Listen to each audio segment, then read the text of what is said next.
Се повеќе луѓе од источниот регион живеат сами. Некои се во добра, но поголемиот дел се во речиси без помошна здравствена состојба. Сеедно дали за екзистенција, пари или престиж, тие се напуштени и од децата. Синот ми е во Италија, значи ојде 95-та година, пошто немаше тука работа, па се жени. Имаме две внуки прекрасни, кои ни превише недостасуват. И што да речем, малку е тешко, тажно, пошто ние сме сами тука со бабата. Некош спијам, некош не спијам, те така. Не достигам, па не може да спиеш, ноќе размислиш некош и не може да спиеш. Дали тие, децата, барем понекогаш им се јавуваат или доаѓаат? Обавезно се јавуваме милиони, значи стално сме во контакт.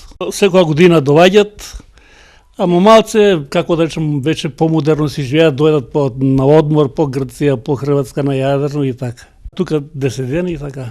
Идентична е приказната на Малеж Веленовски од Македонска Каменица. И тој живее сам и никако животот да го свати онаков каков што го снајде. Како се снаоѓа во самотијата и без љубов одблизу. Јас два пати плачам. Кога си дојдат децата и кога ги испрачам децата, да си одат од нашата татковина Македонија.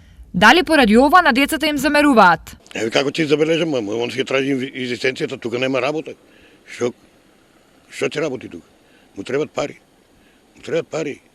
Секако станува збор за родители кои љубовта кон децата ја познаваат најдобро, но во нив секогаш има дел кој прашува зошто им се случи ова и дали некогаш пак ќе бидат семејство на едно место.